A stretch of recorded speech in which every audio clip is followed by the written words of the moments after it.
All right, fantastic. Gosh, it is still holiday season, isn't it, guys? We have 2 business days left in 2022. Gosh, we only have Thursday and Friday, and then we're done, and then going into the new year. So, hey, guys, this is Big Win Wednesday. Welcome. My name is Tony Hughes. I'll be hosting the entire night tonight, and so really excited to do this. And I know it's during the holidays, but we decided we're going to go ahead and plow through it anyway. And we'll be doing these events every Wednesday throughout 2023, unless there's some major conflict like an EXP Con or some other huge event or something of that nature.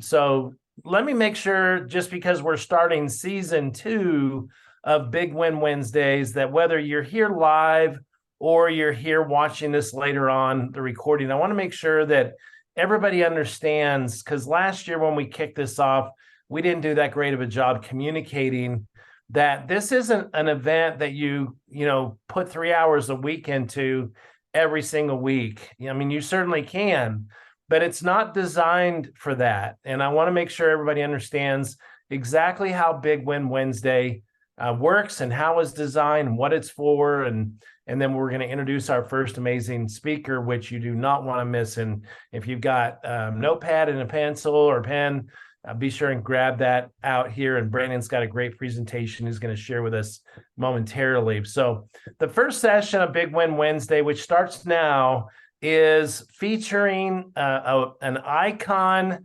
trainer with EXP. And it can be anybody in the company that gets an invitation that says yes, and they have a special gift or a special talent. But for those of you that don't know what an icon is, an icon is one of the very elite of the world, really, of real estate, not just EXP, but icon agents at EXP are the creme de la creme. They are the highest producing agents, the highest income earning agents. And I don't know about you guys, but I like to be around people like that. Like, if I have an opportunity to be invited to be around multimillionaires, I want to be there. I'm sorry, unless they're some crazy man, which we don't have on this show. So the first hour is generally an icon training, sharing their gifts, their wisdom, their experience. Tonight, Brandon's going to be sharing his many, many years of experience working with home builders. But next week, it might be, how I bought and sold my last 20 investment properties with cryptocurrency. I mean, it could be basically anything that anybody wants to say. And then we take a little bit of a break. There will be Q&A throughout this first session.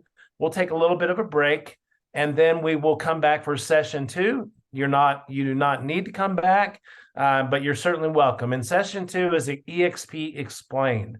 What is that? That's generally someone in the company that is a good public speaker. They understand the model of EXP, and they just basically share an hour of their time with whomever wants to hop on to learn more about this revolutionary real estate model that's reinvented the agent compensation for the real estate agent. So that's EXP Explained. That's the second hour. Then we take a little break again. There'll be a little Q&A, and then we come back and we go over one of the biggest parts next to selling houses and commercial property. The second probably biggest income opportunity at EXP is called revenue sharing, where we'll spend 30 to 40 minutes in that third session just breaking it down, answering questions, going over, how it works, how it doesn't work. So that's what Big Win Wednesday is.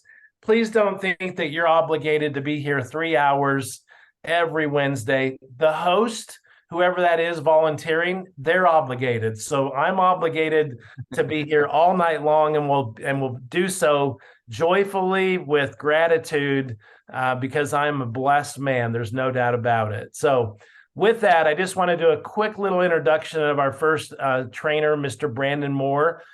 He comes out of Saskatchewan, Canada. Brandon and I actually knew each other from another business venture that he and his wife were in, and that me and my ex-wife were in, called Secret. It was Secret Direct. There's a bunch of secret agents. We always tell people, don't be secret agents, be real estate agents.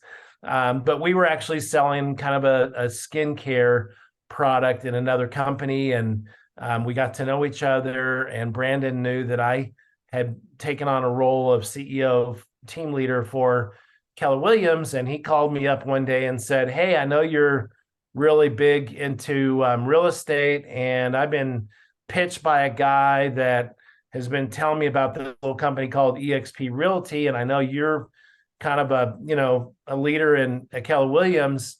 Well, what Brandon didn't know is that I had already left Keller Williams. I had been a CEO for three different KW franchises in the Phoenix marketplace, and I had already left to that three little letter company called EXP.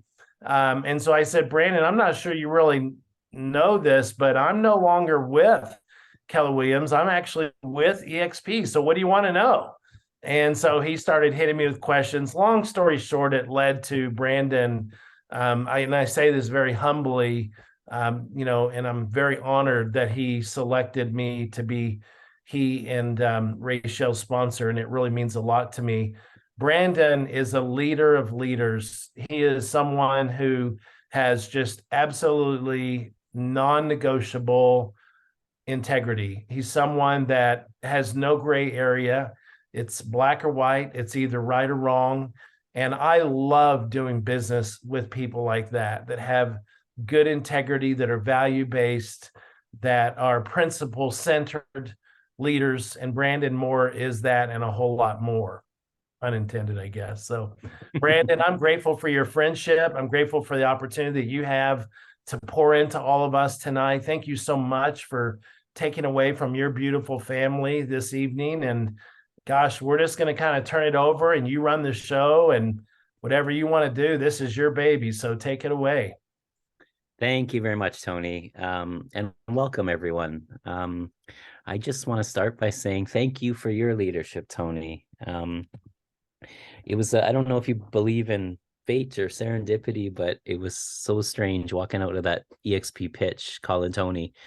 I knew he was with Keller Williams, and I'd never seen a model like this in our marketplace. So that's why I was calling him, just to figure out what it was and what it meant to Keller Williams. So it was the hair stood up on the back of my neck when he said, "You don't know?" And I was like, "What? I moved over to EXP 3 months ago." So we worked together previously. My wife was sort of the spearhead of that initiative, and we really got to know Tony down in Arizona, and I had immense respect for him. He comes with a wealth of experience, and I'm so glad I can tap into that, Tony, and I'm so glad that my team members have you as a resource. You are rock solid and very steady, and we appreciate that. So thank you. Thank you. I really appreciate those kind words. Yeah. Thank you. So you know what, before I jump in, you guys, I really hope that I have people here that are interested in interrupting me and asking questions. I just want to encourage you, if we can make it as interactive as possible, rather than just having me ramble. That would be great. So anytime you feel like you have a question or something's not clear, just don't hesitate to unmute yourself and to let me know what you're thinking. So yeah, my name is Brandon Moore. And I've sort of carved out a unique niche in real estate. Everyone sort of skins the cat in a different way, and there's so many ways to do it, and no one way is right. Mine has been primarily through builder business. So I just want to tell you guys a little bit about myself. I just need to do a little adjustment on my screen here. Sorry, guys. So I'm from Saskatoon, Saskatchewan. I have a few of my teammates on here. Welcome, guys. We're all just socked in here. There's crazy amounts of snow on the ground, and a lot of people can't leave their homes right now. But I've been married for 16 years. I'm known in many, many circles as Rachel Moore's husband. When Tony and I met, that's pretty much how I was known. We have 2 kids. This is one of the most recent pictures of us, a boy and a girl. And just some of my background, I have a business degree and was a marketing major. And I was really lucky out of university. I got a really cool job. Saskatoon's not a very big marketplace. The population is about 330,000 or so. And there aren't many like pure marketing jobs. So out of university, I was lucky to be hired by a company that gave me the title brand manager. And they created products that they distributed to 5 continents around the world. Most of it was business to business, but I was put in charge of a consumer retail brand, a grocery brand. And I had a ton of fun and gained a lot of experience trying to take this product to market. And after about 2 years of having doors slammed in front of my face and making 100 mistakes, it slowly gained traction, and I was able to get it distributed across Canada in big box retail. So that was a bit of a feather in my cap. And then I was lucky in that my wife is a little bit ahead of the curve. I look older, but she's a bit older. She was running a very successful marketing firm, so I was able to learn a lot from her. And because of that, it sort of helped me move through the learning curve a bit faster. So I hung my shingle as a marketing consultant, which ultimately led to real estate. I honestly did not have real estate at all on my radar, but I was doing a lot personally with real estate. I just never considered it a career. When I was in my last year of college, I convinced Rachel to sell one of our vehicles. I cut my cell phone off. I rode my pedal bike to classes, and we bought a investment property. And it was a good decision. It stretched us, but it was the right decision. And I got the bug, and I spent a lot of time up here in Canada. We use realtor.ca, binging on realtor.ca until 1 and 2 in the morning. But for some reason, I didn't connect the dots. It was clearly a passion of mine. So I sort of stumbled into it. And I've been a licensed realtor for about 8 years. I was lucky enough. I put in a lot of work to become the top agent in here in Saskatchewan, my first year with EXP. Just a little tidbit to you guys. It's a bit of an accolade for EXP. I learned at our Christmas party that we're just a handful of agents away from becoming the largest brokerage in my province of Saskatchewan. So Nice. I don't know what it looks like. And did you know that, Tony? I did not know that, but that makes me want to recruit a few more people in Saskatchewan. Yeah, you know what? There's still a ton of room for growth, but it feels good. I'm diverging here a little bit because I'm sure a lot of you, everyone knows when they made the move, there's so many naysayers. And when EXP came to Saskatchewan, there's so many people from other brokerages, slinging mud. And it just I feel I think everyone in the province that made the move that were early adopters feel vindicated. We're going to be the big boy on the block here right away. And the model has certainly proved itself and then some. So that's a little bit about me. Move this. So here's how I cut my teeth in real estate. When I hung my shingle as a marketing consultant, I ended up getting contracts in our province's sort of really big, highest rated resort, kind of a community concept, 27-hole championship golf course. There's spa, multiple restaurants, that sort of thing. But I don't admit this too often, that big lodge that you see in the bottom right, it was actually a giant money pit. Where the resort made its money was through real estate. That was just the jewel that got everyone there and got everyone excited. So I ended up getting contracts to be their marketing manager and had a lot of fun there. The reason I got hired was because of that big lodge down there. It was built quite a ways away from our major marketplace, and it was very hard to fill it. Our primary marketplace was about 2.5 hours away, which is quite a bit of a drive. So I dug in and learned a lot about being a hotelier and hotel marketing. And one thing led to another, but within about a year and a half, the resort was experiencing accommodation growth as high as 140, 160% over previous year. So that that sort of allowed me to walk through a couple of doors, and one of them was real estate. The resort consists of about 4 neighborhoods. You can see there's a light dusting of it. That's actually an NHL player's house in the top right that lives there. There's a few of them. Long story short, we were ready to launch a new development, and I somehow talked myself into taking over the real estate, or talk the CEO into taking over the real estate department. And the owner of the resort was a really well-known man in our province. He actually invented chipboard, or orientated strand board. So he's sort of the Bill Gates of construction materials. This was his retirement project. So I was tasked with working with the CEO and coming up with a community concept and taking it to market. So we developed an idea over the course of a year. We flew in some really heavy hitters from Vancouver that had a reputation of selling over $1 billion worth of resort real estate. And they came in for the weekend, and we had a bunch of roundtable discussions. And I didn't have anything to do with the real estate department at the time. And after crazy in-depth discussions, and you don't really understand what someone does if you've never seen it. And after talking to these guys and sort of understanding their journey and what they were about and how they did it, I stepped out on a limb. And the next week, while walking around the resort with the CEO, I sort of was bold and just said, you know what? His name was Brian. I said, I can do what these guys do. I know I can do what these guys do. And that sort of led me to taking over the community concept and taking the lead after probably 4 months of discussions.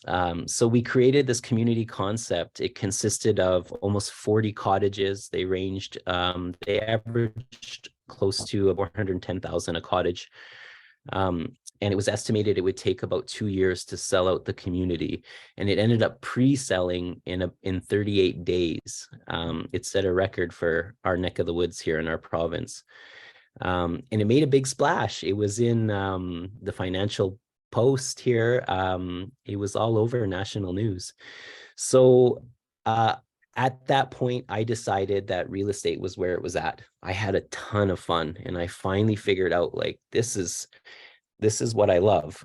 My background was marketing. I loved real estate. So I decided to smush everything I was doing together. And at that time, the owner had put the resort up for sale. And I just didn't really see a future there. And I honestly, I wanted to be my own man. So I started looking around other big metropolitan marketplaces. And I seen in big centers, New York, Seattle, Vancouver, there were niche marketing firms that specialized in real estate. And it was exactly what I just did for the resort, sort of total concept community marketing.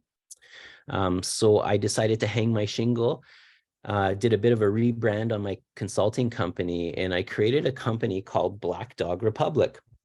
And I took it into our primary market, which is where I live today, and that's Saskatoon, Saskatchewan.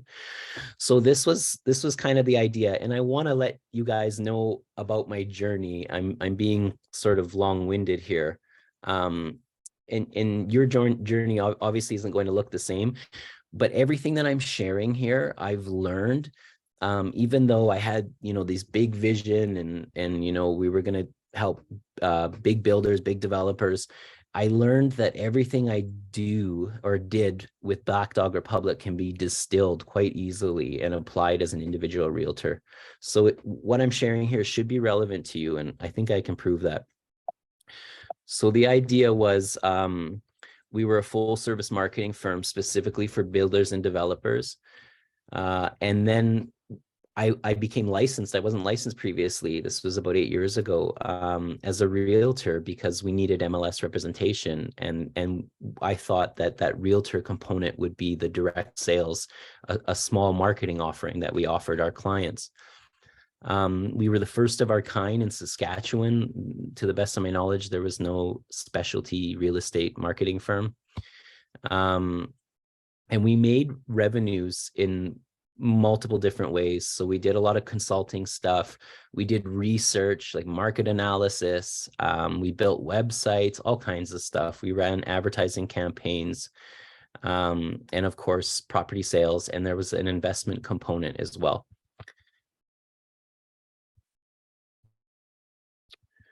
So in our prime, I've made some transitions since, and I've learned some hard lessons. I have no problem sharing them with you guys. I think that those are some of the best nuggets, and I hope that I can save you some time if you decide to sort of head down the builder path. So in our prime, we had about 10 builder clients in our marketplace, 2 developers. We had the downtown office. I had an office manager, a marketing manager, so payroll, and a team of about 7 realtors. So I really built it up and ran for a lot of years. And I've learned a lot in the process. A lot of which, in hindsight, if someone would have told me, probably could have saved me a lot of time as well. So just gonna click through here. So I ended up making a big change in 2020, and this is where it involves Tony, and sort of back to that story of a local realtor pitching me on this EXP model. Quite frankly, I was feeling a little disenfranchised in the business was very successful, by the way. It was doing very well, and it had been built up quite a bit, but I just, as an entrepreneur and a small business owner, I felt torn, like pulled in so many directions. It's so hard to wear so many hats as an entrepreneur. So I was active as a sales agent. I was the primary lead. I had a head marketing person, but I just found myself spearheading a lot of the big decisions and sort of the visionary stuff. And as the realtor team built, I started to feel guilty, that I couldn't do a lot of activities that traditional brokers do, like training and all kinds of things, just coming alongside my agents. As far as the compliance goes, I just felt I could do it, but it took the wind out of my sail. It really did. So what happened was, when I was pitched EXP and gave Tony that call, I honestly wasn't open to the opportunity. I just wanted to know what the heck was coming into our marketplace, and I was trying to understand it more. And after a few conversations with Tony, I became excited by it. It solved a lot of problems for me. And the next thing I knew, I ended up on a plane down to Phoenix to meet Tony and Scott Lewis. And I'm telling you, hopefully you can learn from some of my mistakes, and it can save you some time. That lunch with Tony and Scott had saved me a lot of time, and I really credit these 2 guys for that. When I sat down with Scott and Tony, I explained sort of my journey and what I was dealing with, and it seems so commonsensical to me now. But Scott was he'd been around the block. He managed a lot of high profile brokerages, and at that time, and he still is, he was absorbing them like crazy through EXP. And he explained to me that the model was a zero-sum game, like it was devolving, and no one had framed it to me that way. In our marketplace, and I think of a lot of other marketplaces, traditional brokerages are, for lack of a better term, pulling down their pants. In my marketplace, a new entrant would come in, he'd lower his fee structure to undercut the last one, and then there'd be massive momentum to that brokerage. And the next person would come in. And right now, even in our marketplace, I learned recently that one of the big brokers is finally started openly admitting, like, we can't keep doing this to ourselves. It's hard to even make a go of it right now. So there's an indication of a macro change, and that's why EXP is doing so well. So long story short, I thought it over. My wife is sort of very objective in her thinking. She told me to make a pros and cons list, and I did. And the pros list was literally a page and then some, and the cons list was 3 lines, and all of the cons I could easily mitigate. So I made the decision, and it was hard on me emotionally, but it was, in hindsight, it was the right decision. to go with Tony and Scott. And in all honesty, it was such a good decision. Even though it was very hard, the industry is changing, and I feel like I'm ahead of the curve, and everyone else here is ahead of the curve with me. Um, so I'm so glad I had that lunch with you guys to set me in another direction. The other thing, which I'll kind of explain as I get into more of the builder stuff, I changed my business model substantially. And I did that through learning a million and one lessons the hard way. So you're probably wondering, if you're on this call to learn how to grow your business and find new ways to do it, how the heck do I get a builder then, Brendan? And I want to walk you through my journey of acquiring builders, and how I did it, and how I think it might help you, perhaps on a smaller scale, or if you want to go big, I can help you with that too. So these are the 5 points I want to walk you guys through. First and foremost, not all builders are created equally. So I want you to choose wisely. When I went into this business model, all guns blazing, it was just like line them up. I had a fire in my belly. Um, I had something to prove, and I was just getting in front of builders and getting as many as I could. And in hindsight, that was not the best approach. So maybe you guys have a little more wisdom than I do, or did back then. But after working with many, many, many, many builders, I realized that not all builders are created equally, and I'll sort of explain that as I go. So we'll talk about the pros and cons of the builder business. So I think you guys need to ask yourself, and it's okay, working with builders is not for everyone. But you know what? I think it's a great business. And after listening to this, I'll be surprised if you don't think it's a direction you should go, but I just want you to go in with both eyes wide open. The other thing I want to talk about is getting in where you fit in. So there's sort of a natural fit for you individually, understanding what builders want, becoming an expert marketer, and then, of course, how to approach builders. So here's some of the pros I think there are to working with builders. High volume of inventory. That's the big one. I think agents really struggle with getting listings. And what I find? I find there's a lot of agents who are just absolutely wonderful people, that know how to do the business very well, that are great from an integrity, customer service standpoint, and just making sure their agents get everything that they need. But some agents really struggle in acquiring that individual listing inventory.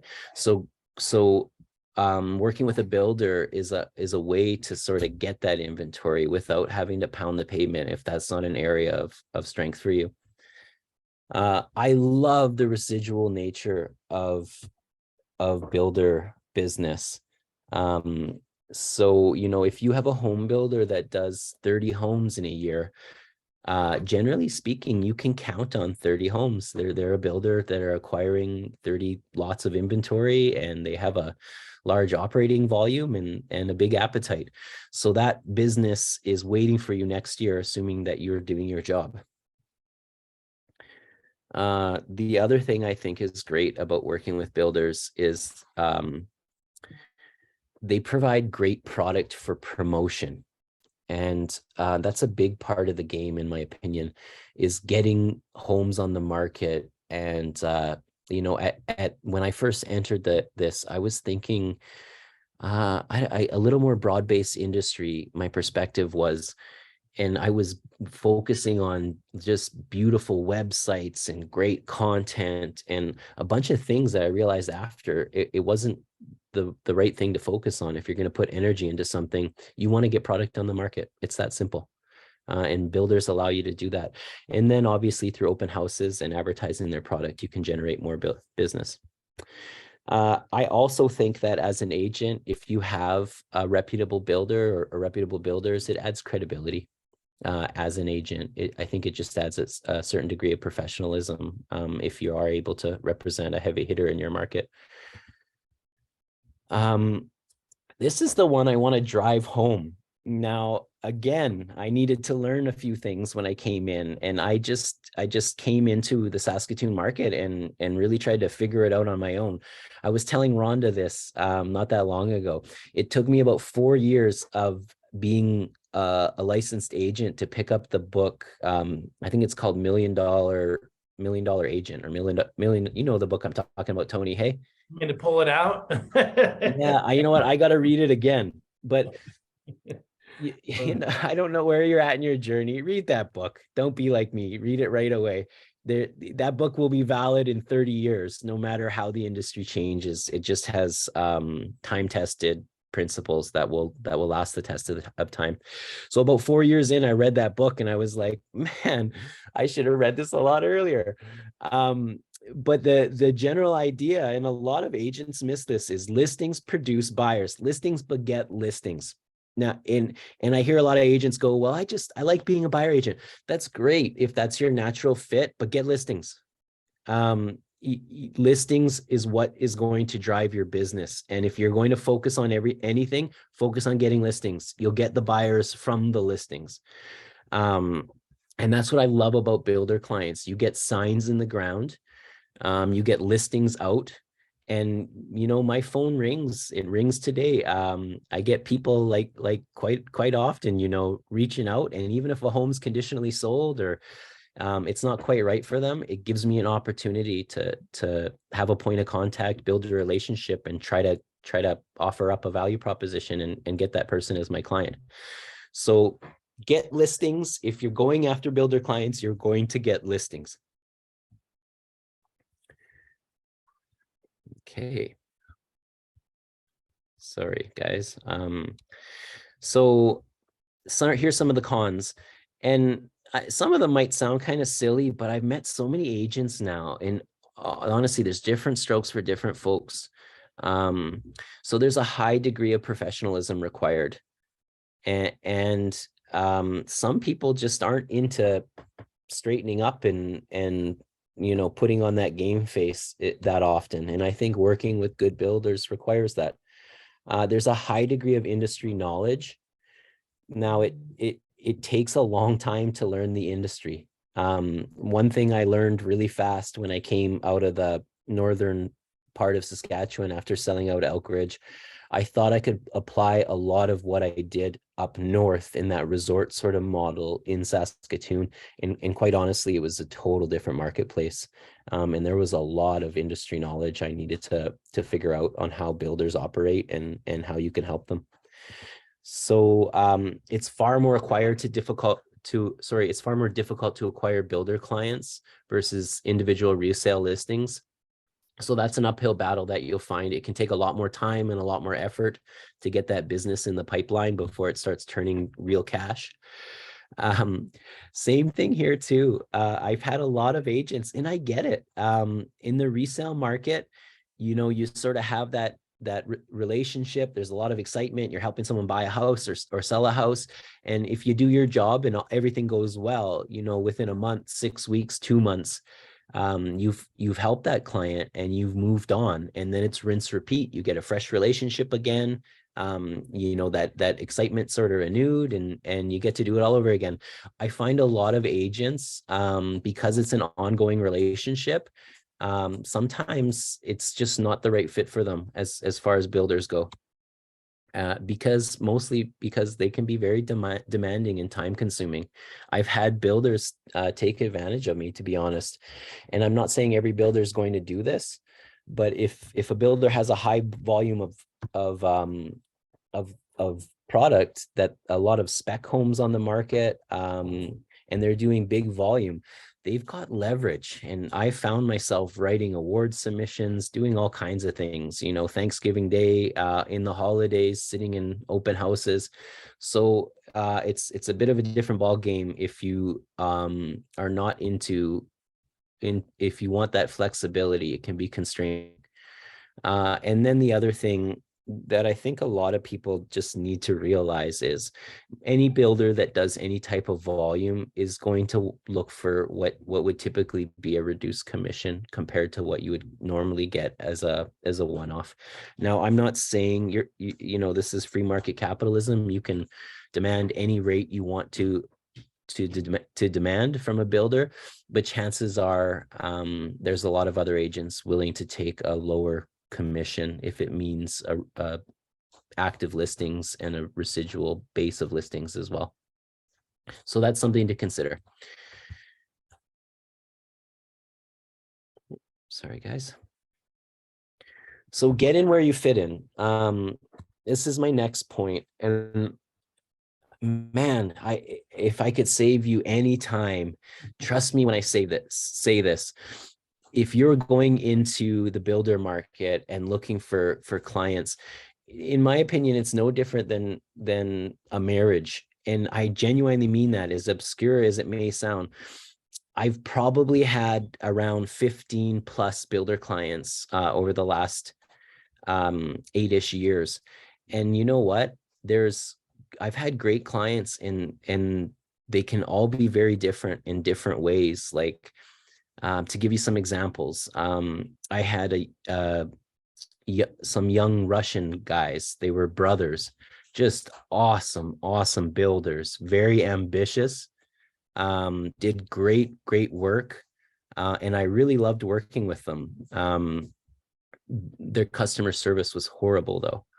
We'd complete a job and we'd move on to the next one, and they could not be bothered by the client, or if the client asked something reasonable that a previous possession, they just didn't handle it as in the manner that I thought that they should.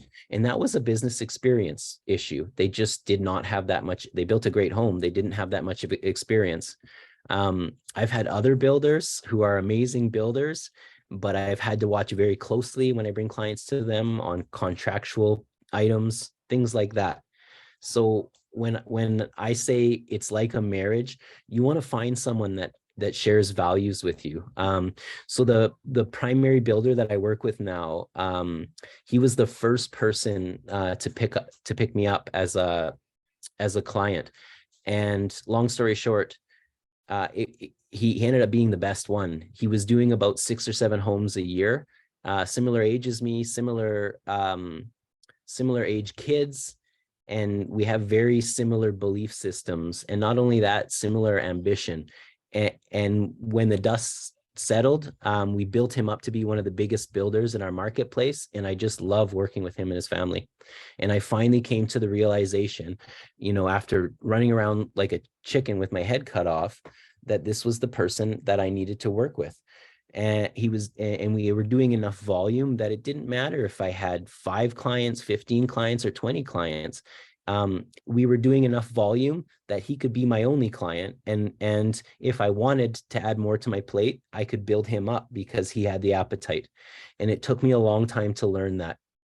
But I tell you, there's probably no avoiding going through these hurdles. When you're trying to find the right builder for you, you probably will go through a few before you find them. So expect that.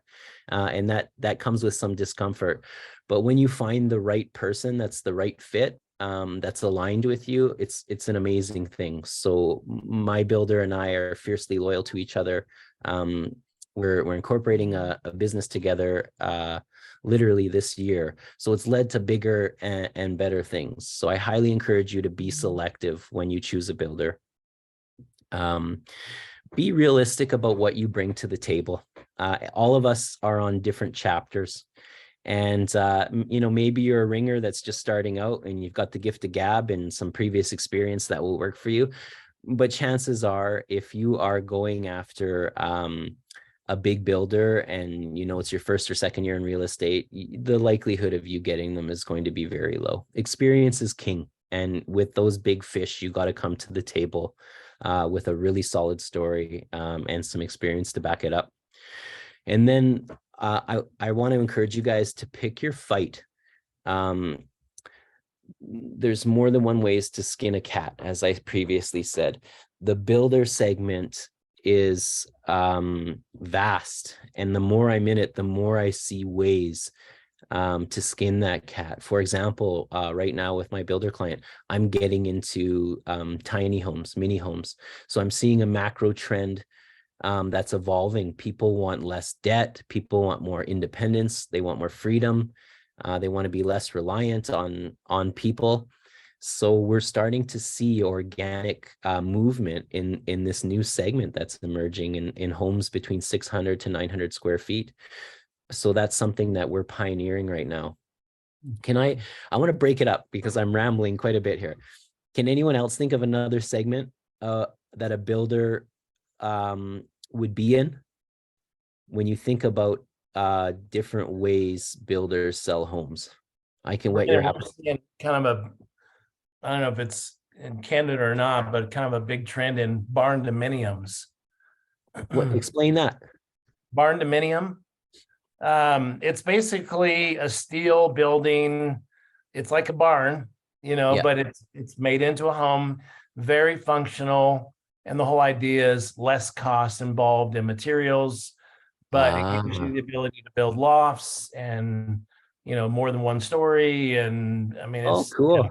barn dominium communities are really popping up all over the place now too, it seems like.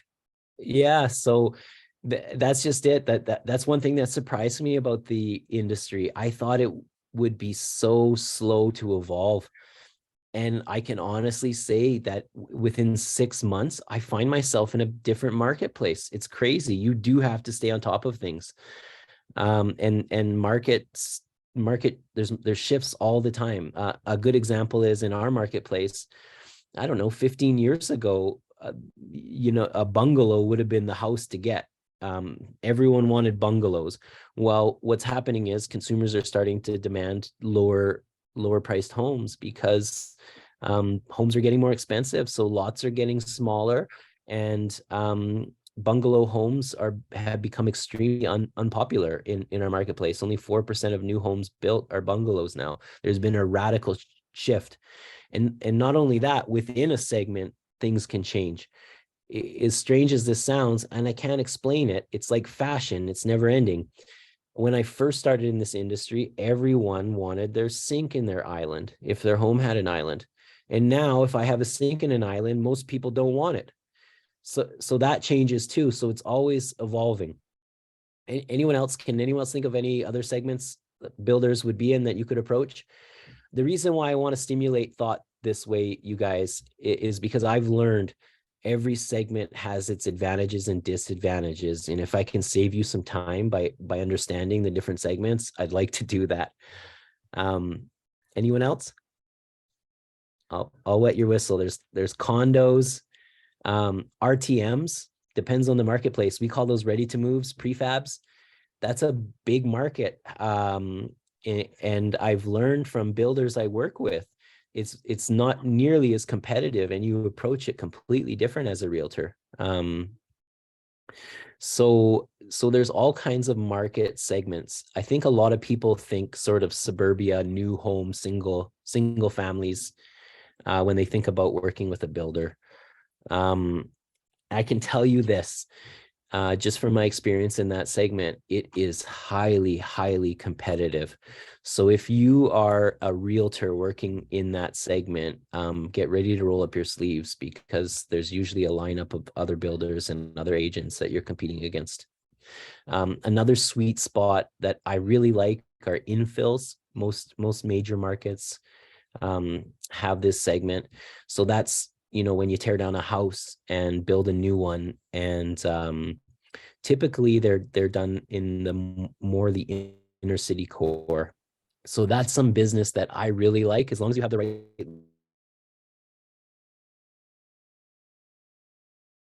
locations. As a realtor, it can be a lot more fun, less competitive. And man, if you get to pump your business like crazy, your phone will ring. So yeah, pick your fight, figure out what segment you want to work in. The other way to look at it too is there might be an organic to it. If you're operating as an agent, where are you getting your clients? Who are they? What type of product are they buying? It's probably an indication of where your natural fit is as well.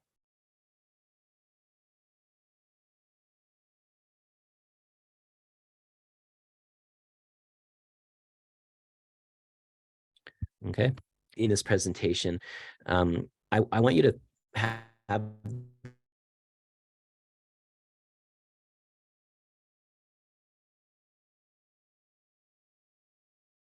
and learn so much about the same issues. It's a highly capital intensive business. I don't admit this to my builder clients openly, but honestly, now that I understand the business model, I'm not interested in the traditional business model. I think it's a grind, and there's such huge risks. Um, I look at builder clients that are doing 20, 30 homes a year. Their daily cash burn can be anywhere from $15,000 to $25,000 a day. So it's just huge, huge money. And it takes a special person to be able to incur that kind of risk. And sometimes it really pays off, of course. But most builders are staring at the ceiling, worrying about the amount of cash going out the door. So sales is king. So anytime you are communicating anything to a builder, what you're driving home is how you're going to help them move product. And I just really want to drive that home. That those are the magic words. Don't approach a builder and say, well, you know what, I'm willing to do open houses, or I'll try this or I'll try that. What you want to convey to a builder is you're going to move their homes. That's what they want to hear, and that's what they want. To the other thing too is, and that's back to the pick and choose your battle. Generally speaking, there's very little differentiation in the builder market. That's something that I've learned the hard way too. There's so many builders doing so many of the same.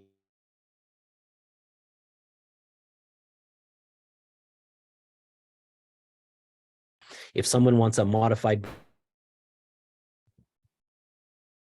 Oh, Brandon, I think you're suburbia. breaking up just a little Oh, bit. what's up? I think we're having a little bit of an internet Oh, degradation there for a second. oh, my apologies. Is it better now? Yeah, sounds great. Okay.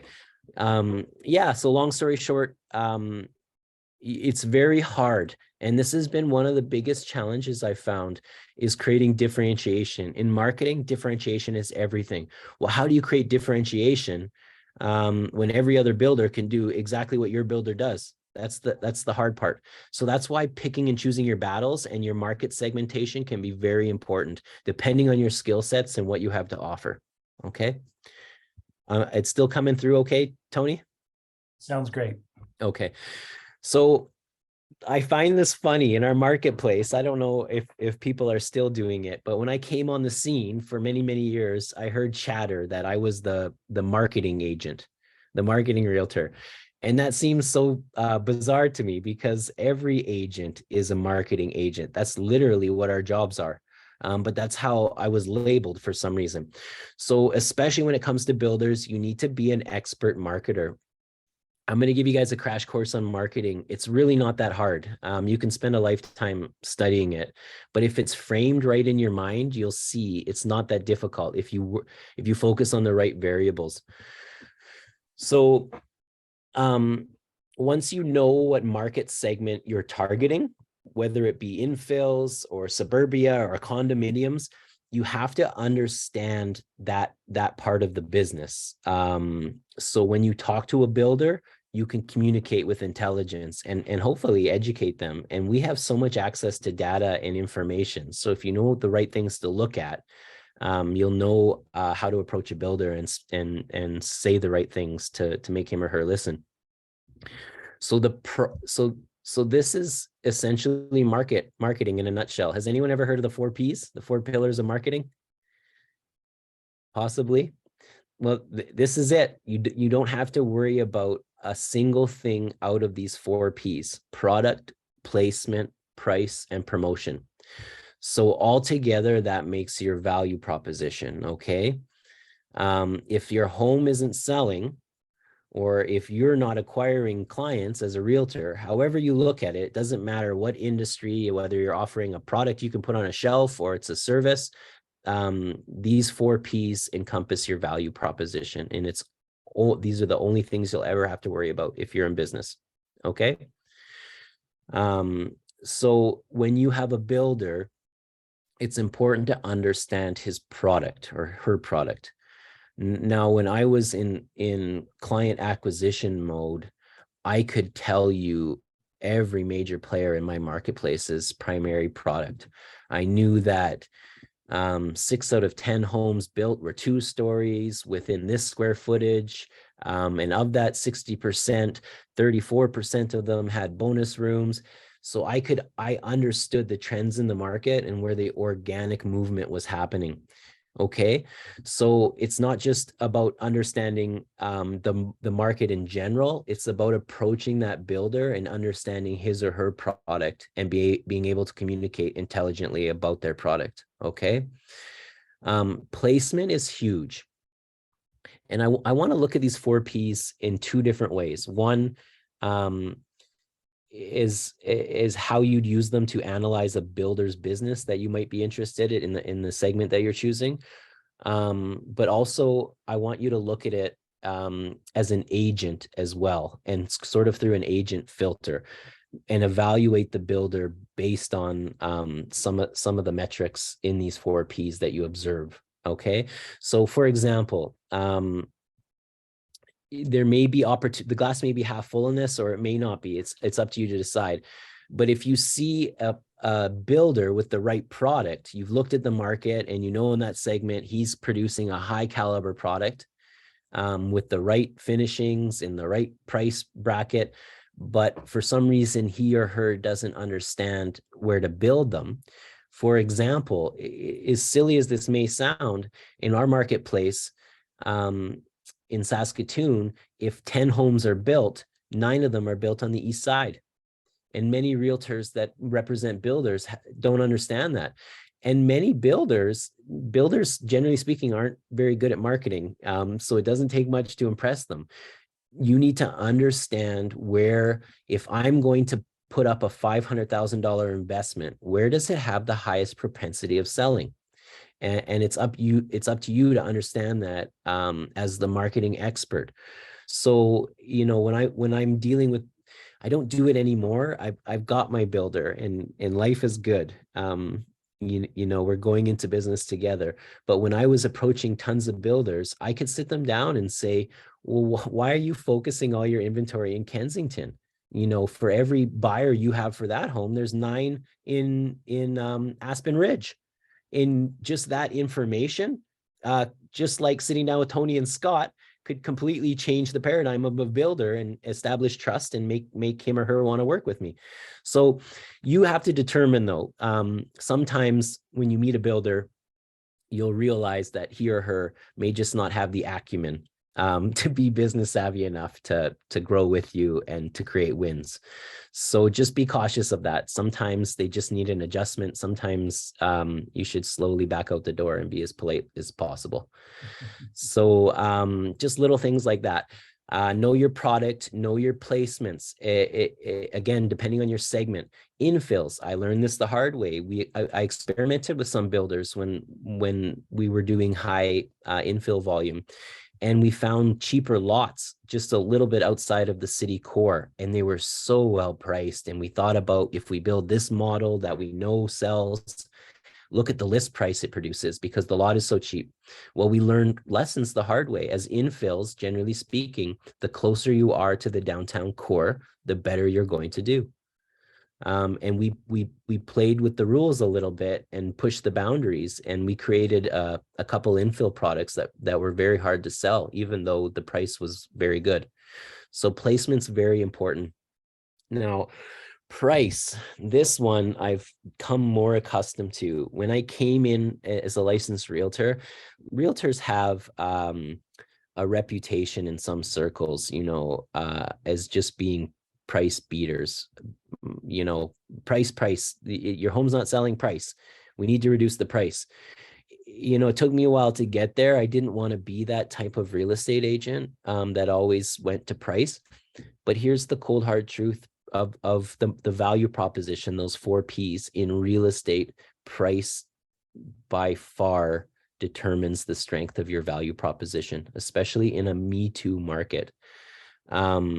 So what I find is if you're in a new neighborhood, whatever you're selling, condos, townhouses, single family detached, There's so many other builders with inventory on the market with similar finishings, similar locations as you. Ultimately, what happens is if your market's competitive and it's not a crazy buyer's market or seller's market, you're going to be competing on price. So I just want to caution you, um, when you're looking for builder clients, you want to look for builder clients that can produce a quality product, but the value proposition needs to be strong. It means nothing if they're 5 or 10% higher than their competition. The consumer can figure that out fast and they're not going to buy those houses. So you want to find a builder that has that acumen.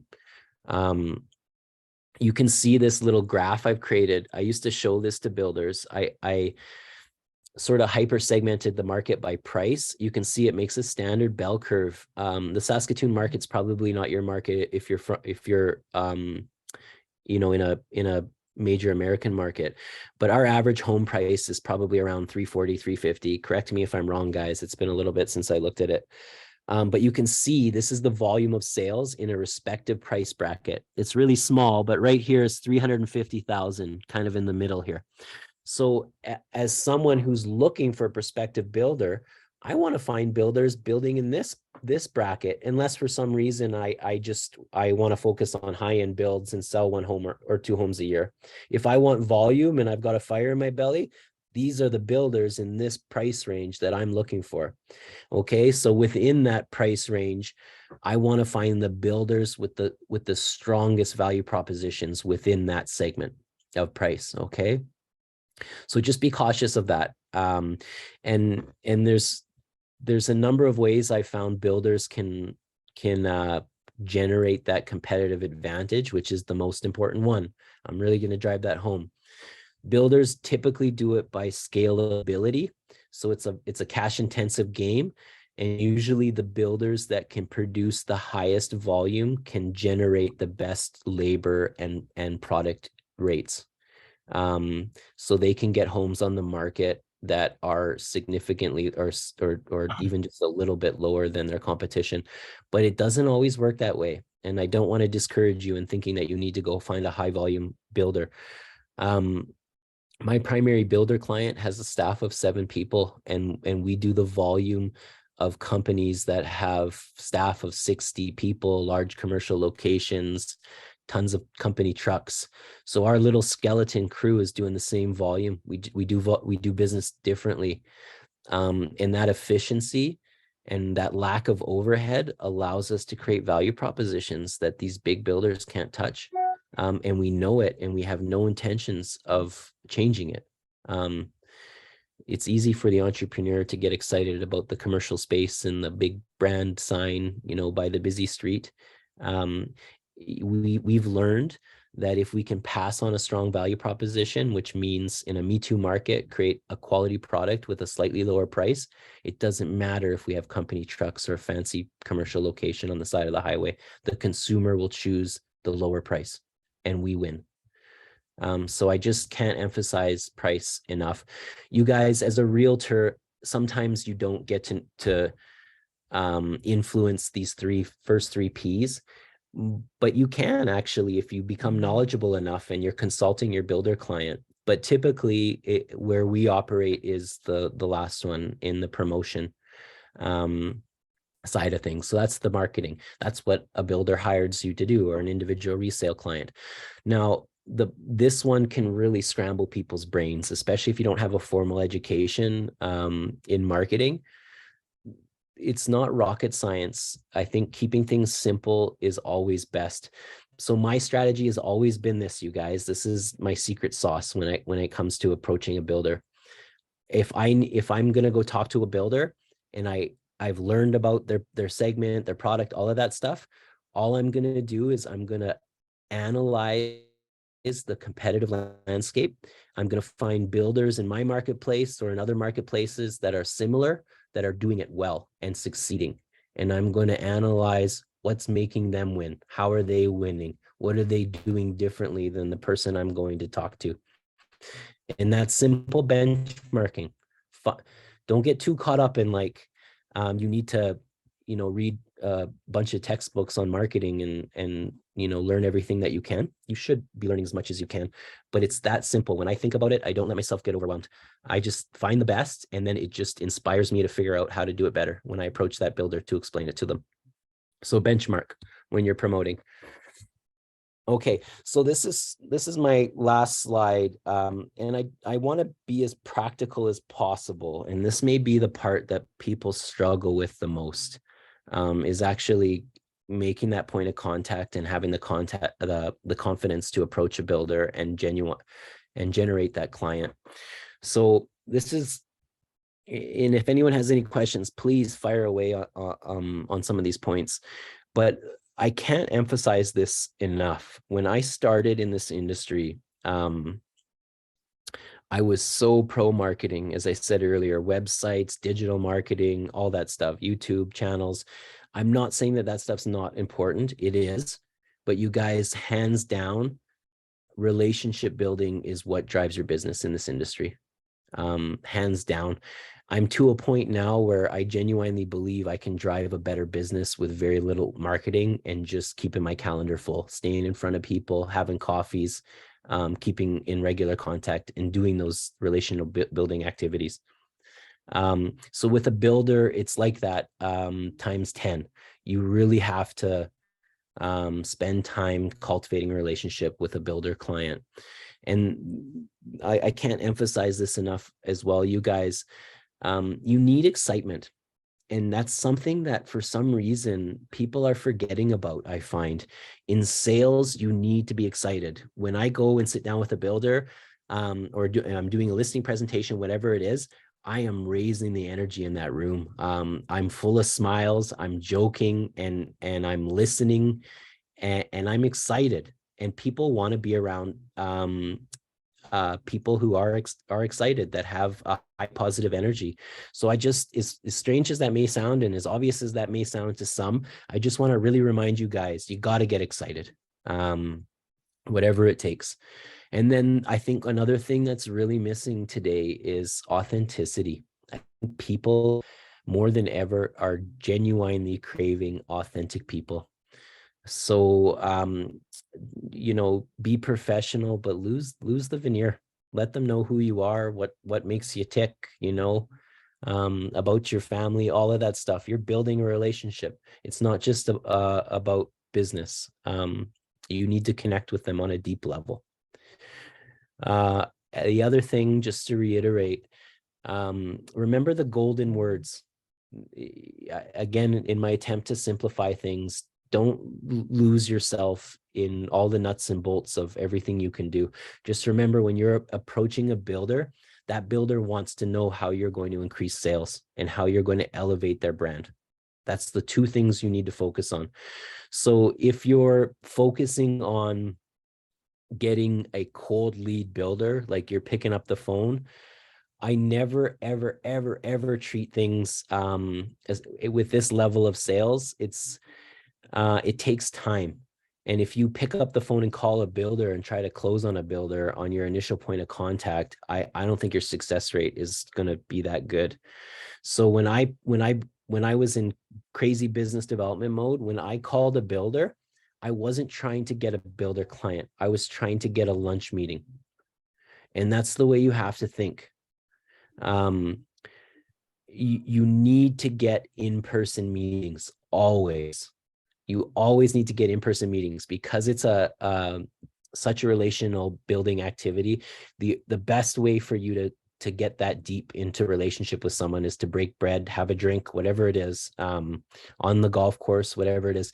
So when I'm calling an agent, or not an agent, sorry, a builder, I know in my head what segment that builder's in. I know it's the right builder, in the sense that that's the segment I'm going after.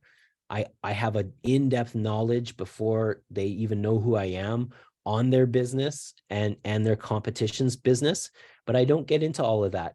Generally speaking, if you're reaching out to a builder for the first time, you obviously want to make him or her know that you understand what you're talking about. But I honestly think your talking points are this simple, without giving anything away. You know what? I've taken a good look. I know that you're someone I want to work with. I got a fire in my belly.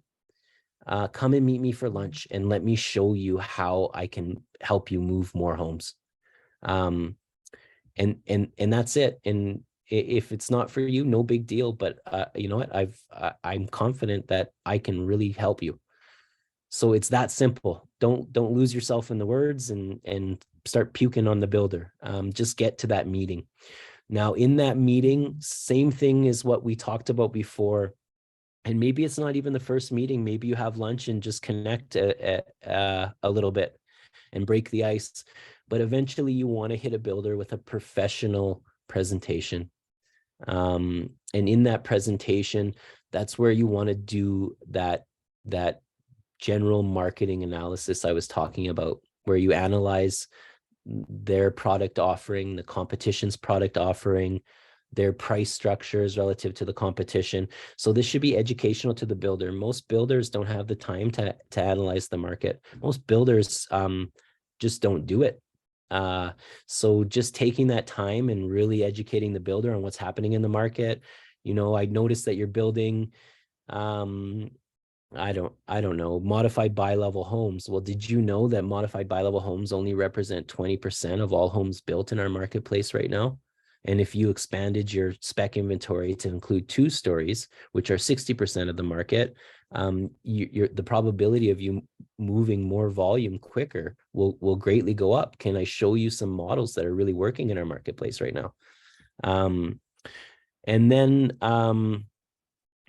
yeah, and that's kind of it. I'm sort of reiterating my last point. You want them to know that you know their business, you know their competition's business, and how you can beat their competition. Doesn't matter what segment you're choosing, it's going to be highly competitive. If because I'm starting that business model where I'll be building homes with my client right now, I'm starting to think about what it's like on the other side of the table, and I know what it's like just from being in it so long. You want to convince that builder that you've got a fire in your belly, and that you're going to move homes. So that's one of the primary things that you have to do. So other than that, you guys, I feel like I've really filled heads with information here. And I could honestly go on a lot about a lot of other things, especially on the promotion side. If I had to guess, a lot of people probably really struggle in that area. Maybe I'll save that for another time, or if anyone has any questions about anything I shared, please just fire away. Yeah, and Brandon, we're a little over, Oh, unfortunately, but I didn't realize that. no, you're good. I think we could have handled 2 more hours of this training. It was so good. I love talking and listening, more importantly, to people that are, what the author of Outliers, that book Outliers. I love listening to people who have mastered their craft. And, for you to have spent all these years, learning the ropes and making all the mistakes and doing all the things that you've done to figure out that you really just need to have one really darn good relationship with one really darn good builder, to have a very sustainable income for your family. And I just appreciate everything you shared tonight, Brandon. And I'm sorry, Jack McPartland, if you could just hang tight with us for just a second. 'Cause I'm sure that even if we have a couple of guests on here and they caught the tail end of Mr. Moore's, training on working with builders, they might even have a question. So any questions at all before we move on to our next segment? You guys have to unmute your mics. And nothing else, guys, whenever I host the Big Win Wednesday, I know what it takes to prepare for something like this, what Brandon did, the time he had to put into building that PowerPoint, the time he had to take away from his wife and his 2 children that he can never get back ever, the preparation mentally, emotionally that went into this, and not to mention the years and years of experience that he has, developed to share the wisdom on working with builders. So if nothing else, guys, just give some gratitude, man. Open up your mics, tell Brandon thank you, clap, do whatever you need to do, but you got Thanks, to guys. have an attitude of gratitude. That was really on point, Brandon. So well done. Oh, Thanks. I appreciate it. And I'm sorry that I went over. I honestly thought I was going to have at least 20 minutes left over, but Ain't clearly. nobody complaining, dude. Ain't nobody Okay. complaining. It's all good. Okay, well, you guys have a happy new year. And absolutely no problem. If anyone feels like they need a little extra help, don't hesitate to reach out to Tony. My number is 306-380-7931. I'll put it in the chat though as well. Don't hesitate to reach out if you need help with anything. Brandon Moore in work chat is also, guys, just type in Brandon Moore. You'll find him up in Saskatoon, Saskatchewan, a leader of leaders. Brandon, thank you so much for sharing. I sent you a text at the end of your training, but I didn't want to interrupt you. But I really privately do want to have a little conversation. I see my dear friend David Spute on here. David, I bet you'd like to be in on that conversation as well with Brandon. So we might be picking your brain here in a day or two. Okay, sounds good. Happy New Year's, Brandon, everyone. thank you. That was wonderful. Appreciate it. Thank you so Take much.